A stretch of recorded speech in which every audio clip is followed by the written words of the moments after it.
الحمد لله وحده والصلاة والسلام على من لا نبي بعده وعلى آله وصحبه الكرام الخيار البررة أما بعد فأعوذ بالله من الشيطان الرجيم بسم الله الرحمن الرحيم اهدنا الصراط المستقيم صدق الله العظيم.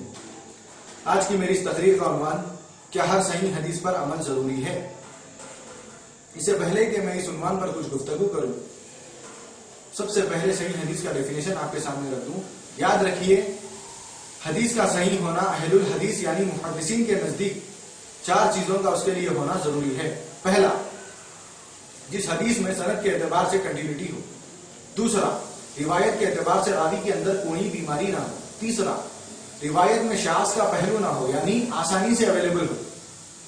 چوتھا، راوی کا سینہ مضبوط ہو یاد رکھنے کے اعتبار سے، انصاف پر ہو، سب نے اسے قبول کیا ہو یعنی ثقہ ہو.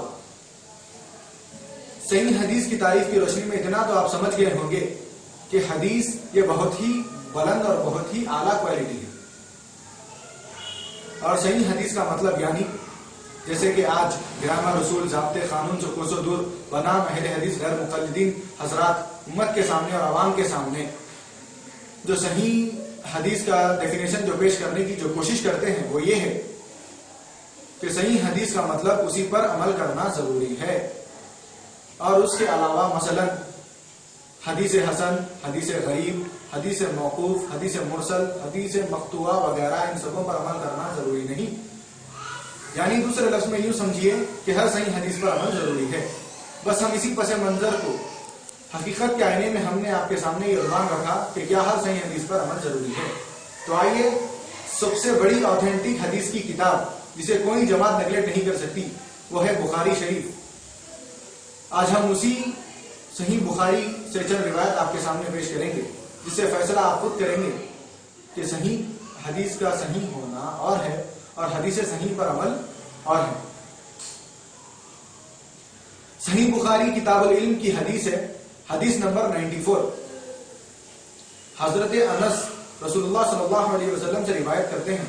بخاری کا جملہ یہ ہے انہ کان اذا تکلم بکلمۃ اعادها ثلاثا حتى تفهم عنه واذا اتى على قوم فسلم عليهم سلم عليهم ثلاثا. ترجمہ، حضرت انس فرماتے ہیں کہ رسول اللہ صلی اللہ علیہ وسلم جب بھی کوئی بات کرتے تو اس بات کو 3 مرتبہ دہراتے یعنی حضور کی یہ بات سب کو اچھی طرح سمجھ میں آ جائے. اور جب لوگوں کے پاس تشریف لے جاتے تو انہیں 3 مرتبہ سلام کرتے. اسی طرح ایک اور حدیث ہے صحیح بخاری کی حدیث، حدیث نمبر 516 اور 5996. حضرت ابو قتادہ راوی ہیں، کہتے ہیں خرج علینا النبی صلی اللہ علیہ وسلم وامامۃ بنت ابو العاص علی عتقہ فصلى فاذا رکع وضع واذا رفع رفعها. ترجمہ، نبی علیہ الصلوۃ والسلام ایک مرتبہ ہم سب کے پاس تشریف لائے اس حال میں کہ آپ کی نواسی امامہ بنت ابو العاص آپ کی گردن پر تھی اور آپ نے اسی حال میں نماز شروع کیا.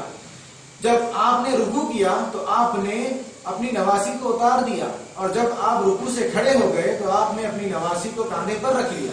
اسی طرح ایک اور حدیث ہے صحابی رسول ثابت بن قیس جب سورہ حجرات کی آیت نمبر 3 اتری تو چونکہ یہ کچھ کم سنتے تھے جس کی بنیاد پر ان کی آواز بلند ہو جاتی تھی تو اور آیت میں نبی صلی اللہ علیہ وسلم کے سامنے آواز کو بلند کرنے سے روکا گیا تو انہوں نے یہ سوچا کہ میں نے رسول اللہ صلی اللہ علیہ وسلم کے سامنے آواز کو بلند کر کے نافرمانی کی اور کہنے لگے کہ میں جہنمی ہو گیا.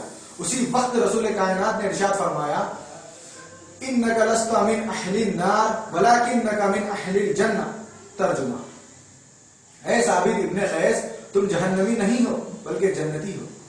یہ حدیث صحیح بخاری کی حدیث ہے، حدیث نمبر 4846. جی تو چاہتا ہے کہ اور بھی حدیثیں آپ کے سامنے پیش کروں لیکن سچ تو یہ ہے کہ سمجھداروں کے لیے اشارہ کافی اور ناسمجھوں کے لیے تو دفتر بھی بیکار ہے. تو آئیے جیسے کہ میرا عنوان ہے کیا ہر صحیح حدیث پر عمل ضروری ہے، اس کی حقیقی اور بنیادی بات کی طرف آپ کی توجہ لے جاؤں. جو لوگ رفع دین کے لیے خصوصاً صحیح بخاری پیش کرتے ہیں یہ کہتے ہوئے کہ بخاری میں ہے ماننا کہتے تو وہ لوگ مجھے بتائیں کیا 7563 حدیثیں جو بخاری میں موجود ہیں کیا صرف رفعین ثابت کرنے کے لیے ہیں؟ کیا صرف رفعین ہی کے لیے ہیں؟ پہلی بات. دوسری بات، کیا 7563 حدیثوں پر ہی آپ کی جماعت کا عمل ہے؟ اگر ایسا ہے تو کیا ہماری پیش کردہ یہ حدیثوں پر آپ کا عمل ہے؟ جواب دیجیے. کیا آپ کسی سے بات کرتے ہیں تو اس بات کو 3 مرتبہ بولتے ہیں؟ ویسے ہی کیا آپ کسی کو سلام کرتے ہیں تو ایک وقت میں 3 مرتبہ سلام کرتے ہیں؟ اسی طرح جب آپ نماز پڑھتے ہیں تو کیا اپنی نمازی کو کاندھے پر لے کر نماز پڑھتے ہیں؟ اور کیا آپ کا یہ عقیدہ یعنی جنت جو غیب ہے نبی اپنے صحابی رسول ثابت بن قیس کو عطا کر رہے ہیں، یعنی علم غیب مصطفیٰ پر آپ کا عقیدہ ہے؟ آپ کی تقریروں اور آپ کی تحریروں اور آپ کی پرسنل لائف کی مکمل یہی ثابت ہوتا ہے کہ ان 3 حدیث پر آپ کا کسی بھی زاویے سے عمل نہیں ہے. نہ تو آپ کلمہ 3 مرتبہ بولتے ہیں، نہ تو آپ ایک وقت میں سلام 3 مرتبہ کرتے ہیں، اور نہ ہی اختیارات اور علم غیب مصطفیٰ پر آپ کا عقیدہ ہے.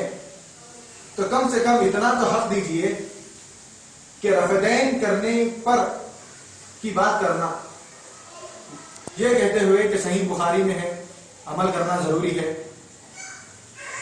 کیا آنکھ میں دھول ڈالنے کے برابر نہیں ہے؟ کیا یہ یہودیت نہیں ہے کہ جب آپ پوری کتاب کو صحیح کہہ رہے ہو، پوری حدیثوں کو صحیح کہہ رہے ہو اور عمل کا دعویٰ بھی کر رہے ہو، پھر صرف رفعین پر عمل کر کر اور باقی 7563 حدیثوں کا نیگلیکٹ کر کر آپ اہل رفعین ہوں گے یا اہل حدیث؟ اگر واقعی آپ اہل حدیث ہیں تو صحیح بخاری کی تمام حدیثوں پر نہ صحیح بلکہ ہماری پیش کردہ 3 حدیثوں پر عمل کر کر بتائیے.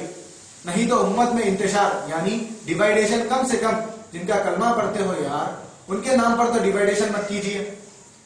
رفعین کی حدیث بالکل صحیح ہے، ایسے ہی جیسے حضرت انس، حضرت ابو قتادہ اور حضرت ثابت بن قیس کی روایت پیش کی گئی. لیکن سیدنا امام اعظم ہیں، سن 80 ہجری میں ان کی ولادت اور جن کی وفات سن 150 ہجری یعنی فرسٹ سنچری جو دور صحابہ ہے، یعنی یہ جلیل القدر تابعی ہیں. تابعی انہیں کہتے ہیں جو صحابہ کو ایمان کی حالت میں دیکھا ہو. آپ نے رفعین کی حدیث کو بالکل صحیح مانتے ہوئے اس پر عمل نہیں کیا. اس کا ہرگز یہ مطلب نہیں کہ کفر ہے، گمراہی ہے، دلالت ہے، کیونکہ یہ اس صدی کی بات ہے جو اسلام کی پہلی صدی ہے، یعنی فرسٹ سنچری جو کہلاتی ہے. اور یہ حضرات ہم سے ہر زاویے سے سمجھدار ہیں، زیادہ سے زیادہ سمجھدار ہیں. تو کیا سمجھے آپ؟ حدیثوں کا صحیح ہونا اور ہے، اور حدیثوں پر صحیح ہونے کے باوجود بھی عمل نہ ہونا اور ہے. اسی طرح صحیح بخاری کی تمام حدیثیں صحیح ہونا اور ہے، اور حدیث سے صحیح بخاری کی تمام حدیثوں پر عمل نہ ہونا یہ اور ہے. اسے ایک علمی مثال سے یوں سمجھیے، حدیثوں کی دنیا میں ایک اور امام ہے جن کا نام امام بیہقی ہے. وہ اپنی کتاب شعب الایمان میں فرماتے ہیں، حدیث نقل کرتے ہیں، حدیث نمبر 3795 کہتے ہیں کہ عاشورہ کے دن جو بھی مسلمان اپنے اہل و عیال پر زیادہ سے زیادہ خرچ کرے گا، اللہ تعالیٰ اس کے سال بھر کے رزق میں کشادگی عطا فرمائے گا. اور اسی حدیث کے متعلق امام بیہقی فرماتے ہیں کہ سند کے اعتبار سے اگرچہ یہ حدیث ضعیف ہے، لیکن ساری سندوں کا ایک ساتھ ملنے سے اس طرح سے قوت پیدا ہو گئی کہ یہ حدیث قابل عمل ہو گئی. کیا سمجھے آپ؟ حدیث کا صحیح ہونا اور ہے اور حدیث صحیح پر عمل اور ہے. یہ حدیث ضعیف ہے پھر بھی اس پر عمل ہو رہا ہے، اور حضرت انس، حضرت ابو قتادہ کی جو روایت پیش کی گئی وہ حدیث صحیح ہے پھر بھی اس پر عمل نہیں ہو رہا ہے. اتنی تفصیلات کے بعد ہم علماء اہل حدیث اور ان کے فالوورز یعنی عوام اہل حدیث سے بڑی سنجیدگی کے ساتھ یہ کہنا چاہتے ہیں کہ اے علماء اہل حدیث، حدیث کے نام پر امت کو مت بانٹو، اور اے عوام اہل حدیث میری اس تقریر کو بار بار سنو. جماعتی اور طبقاتی نظریے سے ہرگز مت سننا. تو جب جا کر آپ کو یہ بات بخوبی معلوم ہوگی کہ اہل سنت الجماعت حق پر ہیں یا اہل حدیث حق پر ہیں. اللہ تعالی حق پر چلنے کی توفیق عطا فرمائے.